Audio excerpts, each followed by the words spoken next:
Welcome to ET Government National Virtual Summit in this special panel discussion on digital policing in the time of pandemic. We will be discussing how senior police officers and various police departments across the state have faced COVID-19 and how senior officers and the department has responded to people call. Today, to elaborate on this topic, we are joined by Mr.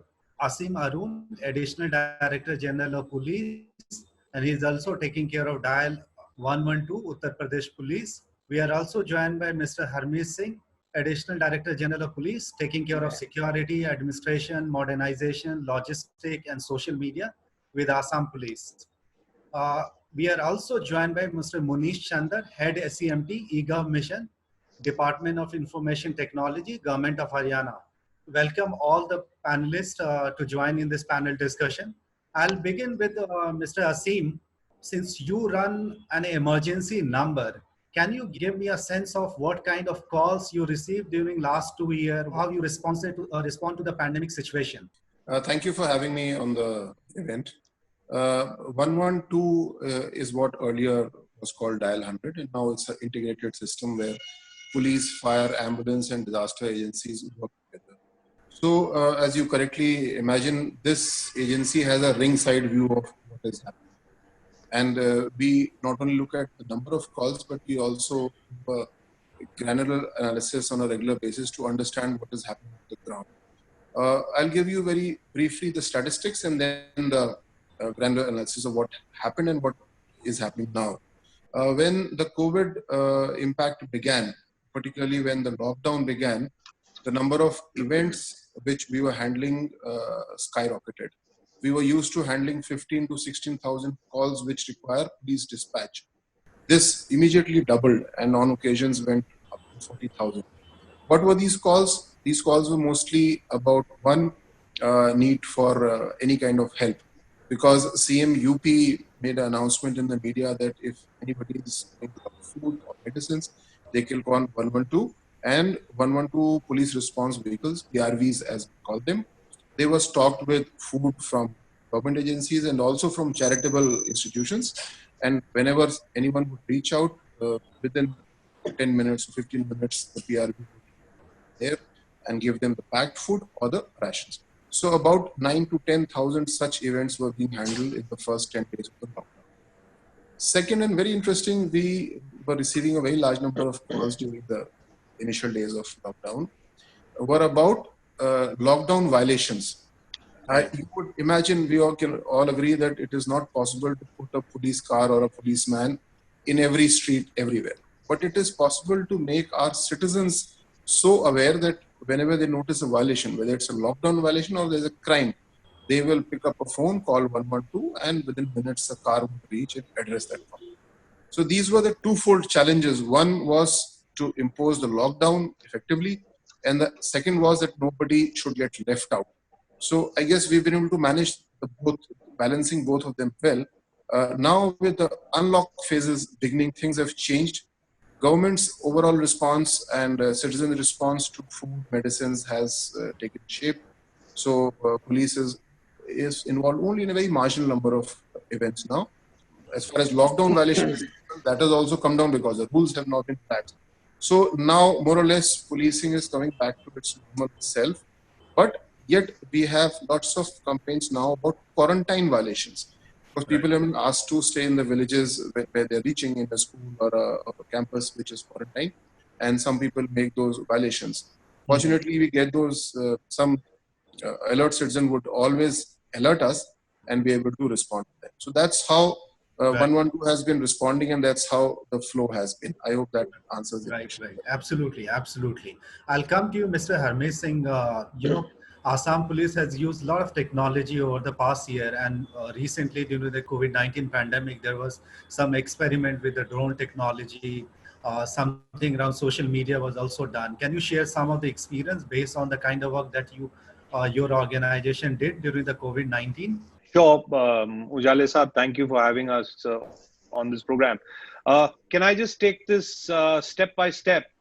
Because there's been a merger of, as they say, though I'm a history graduate, but as I always say, that technology belongs to the user. So we've actually had a convergence of all kinds of technologies vis-a-vis this period. So let's start with lockdown 1. Lockdown 1 meant an immediate situation where people were locked away and there was distress. So distress meant that people needed to reach out to us. So while we had 104 functioning from the health department, we immediately went out and put out the first helpline, which was for those people who live outside Assam but whose elderly parents are stuck here. So this might be people from abroad, this might be people from India, and the first call started coming in. Within 2 days of those calls started coming in, we realized that a lot of other people were in distress. So we set out district-wise helplines as well as helplines for people of Assam outside the state. Next, we realized that we needed to expand this. So by the end of it, apart from 100 and the calls of 112 that right now land on 100, we had 19 helplines running for the elderly, for people outside the state, and we have state-wise. So like we have more people, say, in Kerala. So there's one for Kerala. We have more in Karnataka, one for Karnataka, or say the North Indian states, 2 or 3 bunched together. And then for this, so the first thing we did was, apart from enforcing the lockdown, as Aseem said, that calls started coming of people violating lockdowns, we started giving out relief. We realized that we are the only organization in the state with 60,000 boots on the ground. So we changed our complexion into a relief organization and started not only channelizing our own relief, but also all the NGOs across the state so that they could go out in the lockdown and provide relief. So that is as far as running the helplines is concerned. You'll be surprised that the day we set out our outside the state helpline, and we were not only running phone helplines, we were also running WhatsApp. We still are running WhatsApp helplines because lots of people find it easier to send a WhatsApp message. Right. So as on the first couple of days, the amount of WhatsApp messages we got from outside the state in the first, I would say 28 to 30 hours was 16,000, which for a small state like ours is kind of huge. Now, let me come to, I've told you about the relief part and the helplines part. You talked about drones. Drones were used when we had the first little bit of an opening vis-a-vis the lockdown, when we mapped various markets and other places to see what was happening. What was interesting with the drones was also that in the rural areas, in a heart or something, when you use the drone, the novelty of the technology worked as an enforcing factor and people went back in. Right. Because they felt कि हमारा photo खींचा जाएगा तो बाद में police पकड़ लेगी. So right. that was an interesting help. And the third was that these drones helped us actually map the urban centers and the markets in the urban centers to do what we did. Now let me just, maybe I'm taking too much time, but because we've had such a multi-pronged strategy, I'm going into each one of those prongs. Right. Next was our communication strategy. So communication at such a time got very interesting for us because one of the first things that happened in the state was that the Newspaper Hawkers Association said they would not distribute newspapers. This is lockdown 1. Right. So social media is one, and all our senior officers, starting with the DGP, in fact, the entire state, given the fact that we are all working as a part of Team Assam under the Chief Minister and the Health Minister, CM downwards, everybody went on to TV and spoke to the people. I went on to many channels, the DGP went on, other officers went on, and we spread the message of exactly what we are faced with and what the people needed to do. Right. You'll be surprised that we also did something which I'm not so sure other states have done. The police started a psychological tele-counseling helpline with 6 numbers along with the Guwahati Municipal College Hospital. So that is the kind of convergence that we did. So this was lockdown 1 and 2, relief, enforcement, and helping the people. So once you come into lockdown 3, where movement started interstate, we put out a number where people could give a missed call and then fill up a form if they wanted to come back to the state. Right. So that was done. Before that, the health department had already put out a number where people, if they gave a missed call, they got 2,000 rupees as a help while they were stranded somewhere else. Right. And people who were stranded abroad got a slightly larger amount of money. Right. After that, we started through this system of missed calls and then an email and a homecoming portal giving out state to state migration passes. So Right. people could come back from other states on road. So the first phase was on road. The second phase, which started, was of course the rail journeys, Right. where we have tied up across the country, bringing our people back. And now, of course, the air. You'll be surprised that we are tracking people. We have an app for tracking people in their home quarantine. Right. We have an app where a person sort of takes the photograph of a QR code, scans a QR code, and then goes to the quarantine center in the district he's supposed to reach. If within an X period of time the QR code is not scanned there, the person we find out is trying to jump quarantine. So touch wood, till now we've not had too many cases of people jumping quarantine, and we actually are testing and quarantining everybody who's coming from outside.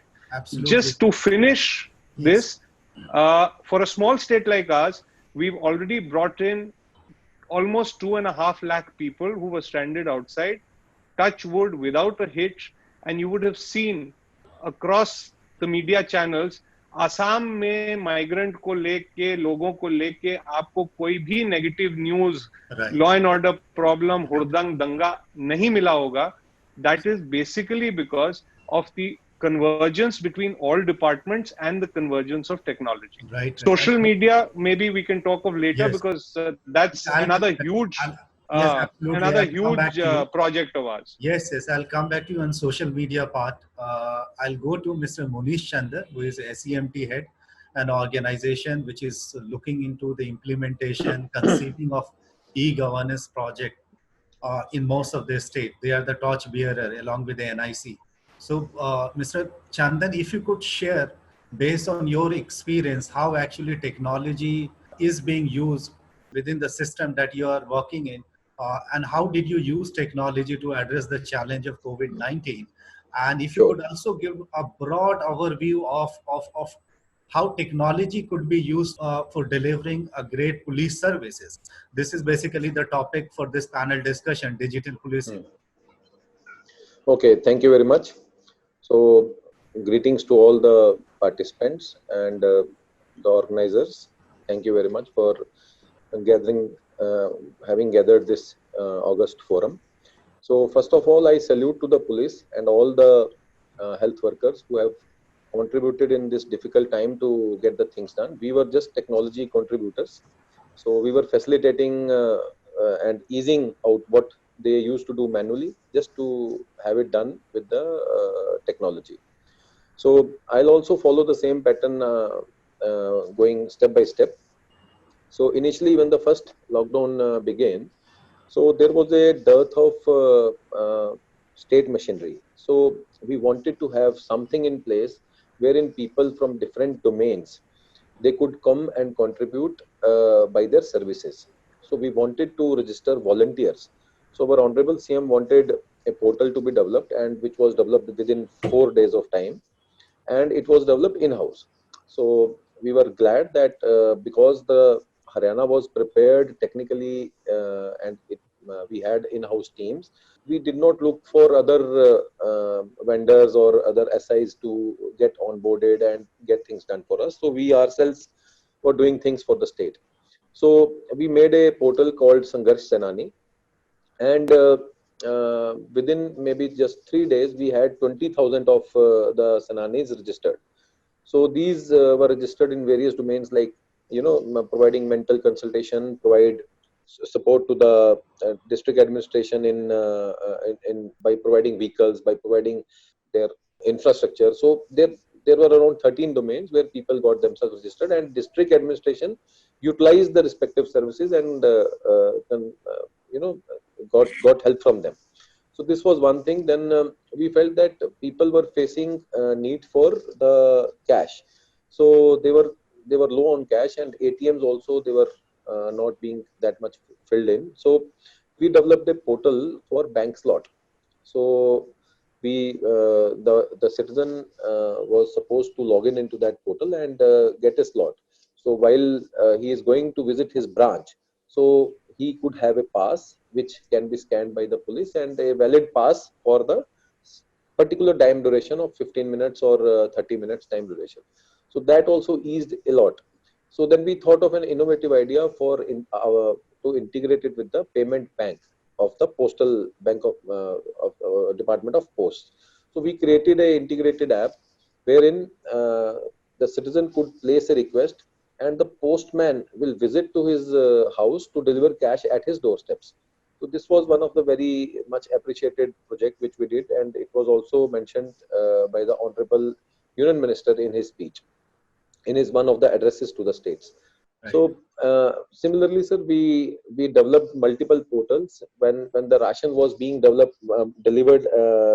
in the ground to migrant laborers, to the destitutes, to whosoever who was was the administration was feeling that the ration needs to be delivered free of cost to them. So in order to check whether the ration is being delivered to the right people, so we developed a app called Har Vitran, wherein the person without touch, he could scan, he could take the photographs, he could even scan the Aadhaar card and the details, not entering the details, just to have it a fast processing. So all those things we developed. Parallelly, we started developing survey apps, which again facilitated the health department to go to each and every household to check for their health, and if the patient is having some kind of ILI symptoms, and then recording it and then throwing back the data to the backend for the administration again to intervene and accordingly take action. So very recently in the now last fourth phase, we also developed one application wherein the access was given to all the laboratories. So whenever there is a positive patient recorded in any of the samples, that positive patient record is fed into the system, and the district administration and the CMO is getting a SMS. They can also log into their backend and extract the reports, but that alert at the time of the report tested positive. So the district administration is geared up. They take immediate necessary action to take the citizen to a quarantine center and then process as per the guidelines. So these ways we have done multiple applications. Around 14 applications were developed in the first 1.5 months itself. Right. So there were multiple donation platforms, multiple SMS alerts to the migrant workers. Even as Asim sir was saying, we integrated our Jan Sahayak Haryana app with the logs which were coming from the UP police for the migrant labor. So Right. we had it a dashboard for the district administration to act upon the complaints or the queries which the citizens were putting in. So this way we facilitated with regard to the technology to different Right. departments at various levels. Right. So now coming to the second point, where how could we have helped the police? So again, when we are saying district administration, the district administration definitely involved police as well as the other administrative staff. Right. So in turn, or not directly, but in turn or the other, we have helped the state machinery by providing better technical solutions within no time and at the time when it was exactly required. So this was one of the core strengths of Haryana, which we leveraged. Right. We have also extended our solutions to all the states. We have Yes. extended them free of cost replication. So many states have approached us, and we are replicating the solutions to them also. Thank you. Yes, I'll come back to you again. I'll go to Mr. Arun. Setting up a dial 100 or dial 112 is a structural reform. It's required not only a huge investment, but entire planning. It takes years and years to actually build that. And UP example is a classical one. It has delivered a lot of good results. But when you are creating these type of hardcore infrastructure, you actually create for down the line for 20 years to be used. But during the COVID-19 time, as Munish said that, the application was built within 1.5 months. But I wanted to understand from you on a broader level, when we are creating a digital footprint, even for police department, be it the CCTNS project or anything that we are doing, isn't a time has come we should be thinking down the line for 5 year, 10 year? Just take an example of a smart cities project. Most of the command and control center that has been built so far and functioning, those command and control centers have turned out to be emergency response system for COVID-19 right now. Most of the health department, if you look at broadly, they are using the municipal administration infrastructure to address this particular challenge. So what is your view of having a structural reform looking at digital technology agenda in a police on a broader way, not for the short term, but have it for 10 year, 20 year? Right. I think you have touched upon the most fundamental issue, and that is of building state capacity. Right. Since UP has 4,500 police vehicles under one command and about 220 call takers working at the same time, we had so much of capacity to absorb a fresh responsibility of, as I said, handling relief, about 10,000 events per day, and handling lockdown violations in addition to whatever else. So the big lesson for all of us in this case should be that we have to build state capacity using information technology. Now, I can for sure say that any of my colleagues in another department, which is yet to get a robust system like this, must be finding it difficult handling things, or they would be doing it without a standard procedure. So with this experience of government, all of us must look beyond and see how other agencies can be brought together using a call center, IT backbone, GPS, and all these technologies, so that one, there is a speed of response, there's quality of response, and there's a feedback mechanism. Second issue related to this is we must also build capacity for disaster like this one. Now, we were used to handling call volume during Holi or during election days, but that's when again calls would go twice what they used to be.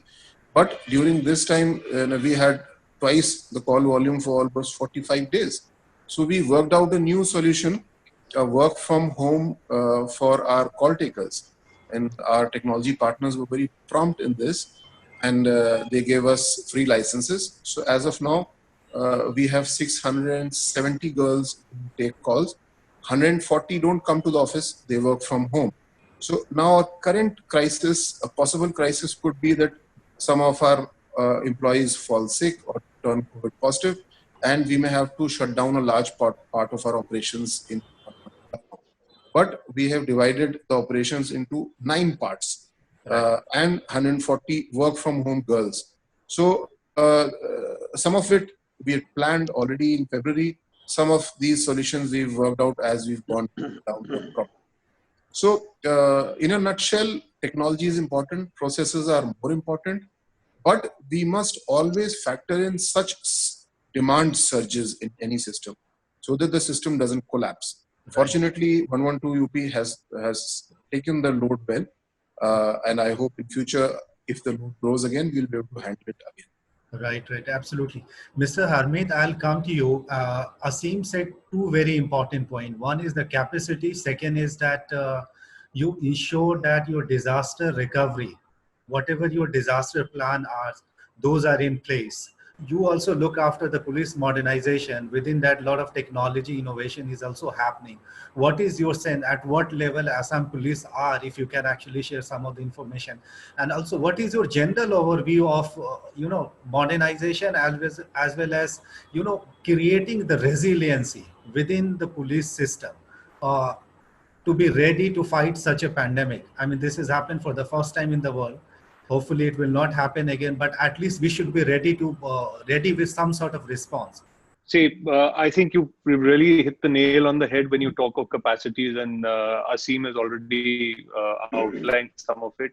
The idea is to have a capacity in place and be able to dynamically change it to the situation that comes to hit us. Now, nobody ever thought this pandemic would come to hit us.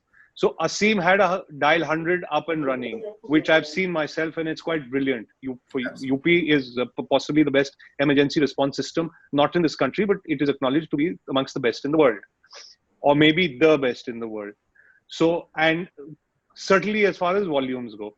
So what capacities we have, now you find it very interesting that some of the capacity that we had at that point for dial 100, which are 112 still coming up, and for our social media systems was immediately turned into the capacity for our call center, which started taking in the calls of the distressed people. And as Manish was talking about, the kind of times, our Mission Homecoming platform actually came up in 5 days. And touch wood, since it came up at the beginning, it is still running perfectly. And our home quarantine app is also running. It, I think, took about a week plus. We've been lucky. This is where, pandemics have their ups and downs. So I must share an anecdote with you.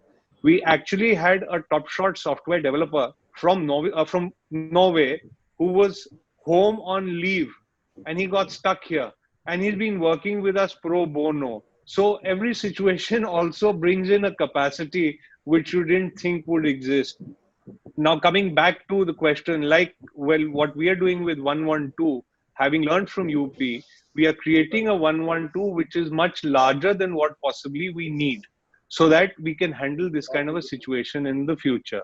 But as I said earlier, capacities we must build, taking into account the future, taking into account redundancy, but also have the flexibility to turn it around for the disaster that comes and hits us. So while we have COVID going on, we've also had a gas blowout up in Upper Assam in Tinsukia. Our SDRF and NDRF have moved from COVID. We've had a little bit of floods come in, and now we've had a gas blowout. So the same capacities, thankfully, we have redundancy, we have excess capacity, we turn it towards the next place. But in government, sadly, what happens is we get rigid. Ki nahi, ye to isi kaam ke liye hai. The minute you do that, you cannot turn your capacity to where you need to turn it to. So technology, I won't use the word servant, it's a horrible word. Technology is the service, but the human being who's handling the technology always has to be the dynamic controller who can turn it where it needs to go.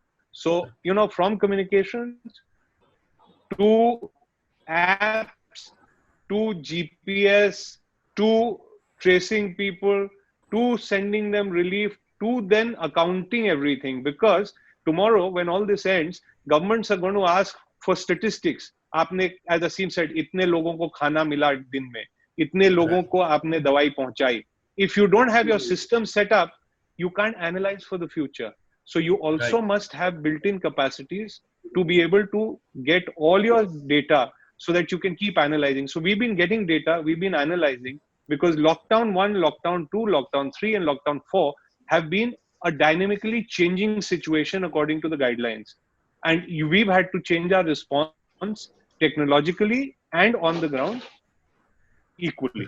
Right. Absolutely. I completely agree with the couple of points that you have raised, that the capacity has to go up, your resiliency must improve, and your ability to collect data and use different and repurposing technology is really required. That's what actually we are doing with the Smart Cities infrastructure.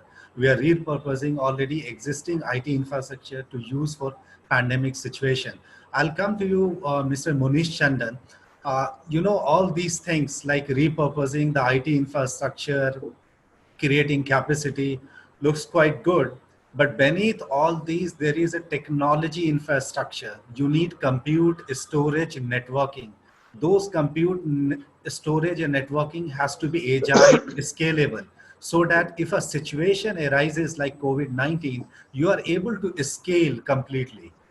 Can you share some of the examples, something based on your experience? How did you handle this pandemic in terms of IT infra scale? Yeah, sure. See, nobody knew COVID is coming. So it is only the readiness which helped the states or the departments to cope up with the, exorbitant load. So as I said, that around 14 applications we developed in just 1.5 months. So the time of effort we put in to make the applications, the time of coordination required, and that coordination also happening over Zoom, no personal meetings, the Honorable CM himself explaining the process flow, and you are talking to him over Zoom or video conferencing, and then extracting what exactly is required and then realizing that requirement into a actual application. So all those things, they were definitely very different kind of learning experience. But below it, it is the readiness of the state to handle this load. So we fortunately had our compute, storage, and cloud environment ready. So we were getting approvals from the top administrations just over mail and sometimes over WhatsApp also. Sometimes the meetings do happen with the top administration, and they say that we need to see the application tomorrow. So we have seen such kind of applications. Within 4 days we were launching those applications.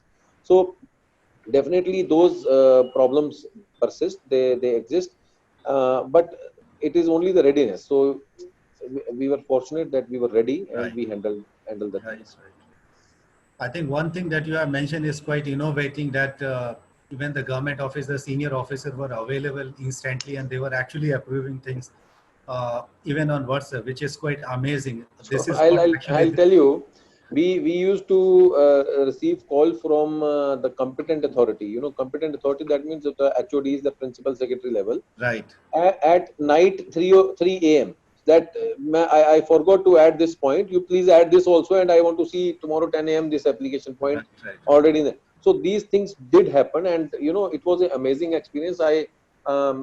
We somehow it was feeling like that we are still in our very very college time when we used to do night outs and work like so it was a very different kind of experience. So definitely with regard to the infrastructure point, what you mentioned, it is only the readiness. On the go, you cannot get those things. And even if you get, then you don't know whether to trust that infrastructure or not. So that readiness only can help. Yeah. So you were saying about that actually getting approval even in the night, even on WhatsApp. I think this is something very amazing, and this is a kind of innovative response and synergy we need. And we are in the fag end of this panel discussion. So I'll come back to all of you, just asking what are the two key things that we should do in post-COVID situation, in post-COVID world, to ensure that, if any emergency comes in future, we are ready, our resiliency level are high. So I'll begin with you, Mr. Asim. And we have to develop a temperament, an attitude of thinking ahead, thinking several steps ahead.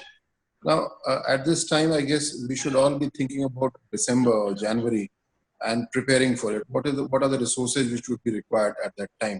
What are the processes would be required, and be ready with that. And look at the worst case scenarios when we are thinking of these. Second is, as Manishi has worked really nicely and so proud of their work, we need solutions which are like building blocks, or something like Google Forms. So in such situations, you need data collection tools. You need we know what kind of tools are required. So the government could centrally build a system like this, where we just use simple drag and drop ease and create a solution overnight. Munishi can throw more light on that, but I think these are two crucial issues where we should work on. Mr. Munish, if you can add before I go to Harmeet, sir.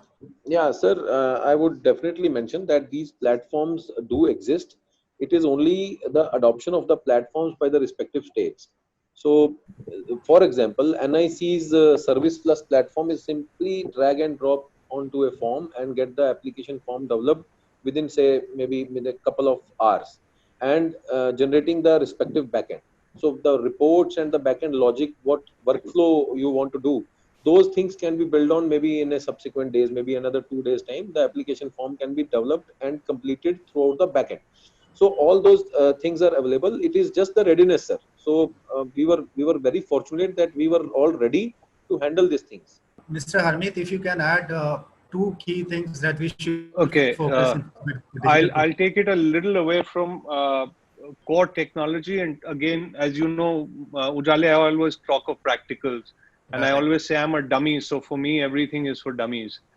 So the most important thing that I think everybody has learned in this, and I think all states and all organizations need to ramp up like the central government has done, is their communication strategy.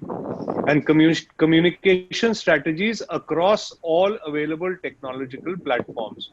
So from television to print to digital to all social media platforms, the message that you want to send out to the people to sensitize them to any crisis. A crisis can only be handled by communication. So that is number one. I think there is a huge need to again merge various kinds of technologies to ensure that your message goes out on all platforms at the same time and it reaches where it's supposed to reach. So I'll just give you a small example before I wrap up. How do we use WhatsApp? I ensure that the WhatsApp message that we need to send, or even if the chief minister needs to send, goes to every constable, down to every constable in the state and every member of our village defense party. We have almost 220,000 people in village defense parties. When they spread it to their social networks, there's hardly a human being in the state who gets left, and the message also reaches outside the state. So you've got to use the capacities that you already have. So that is vis-a-vis communication. And of course, social media. Just to give you an example, we are a state of 33 million people. And till yesterday morning, my Facebook post reach only for Assam Police for the COVID period was 31 million.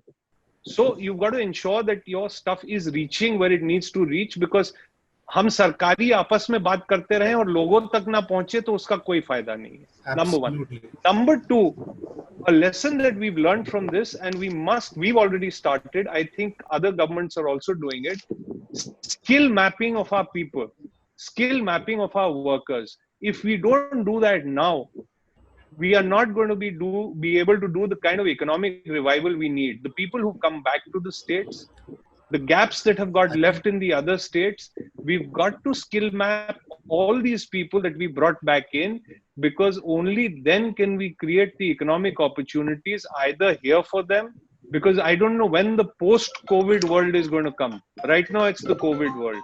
So within the COVID world, you have to ensure that the skills these people have are used for the states that they belong to, where they've gone back, and you've got to create economic opportunities for them. So taking away from technology, my two key points are communication and skill mapping.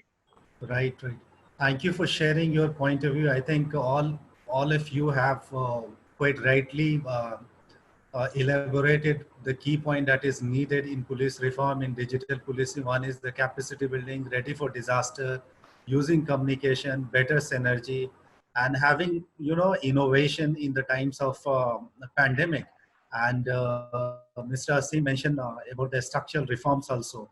So I thank you, all of you, for joining in this panel discussion, and thank you so much. Thank you. Thank you.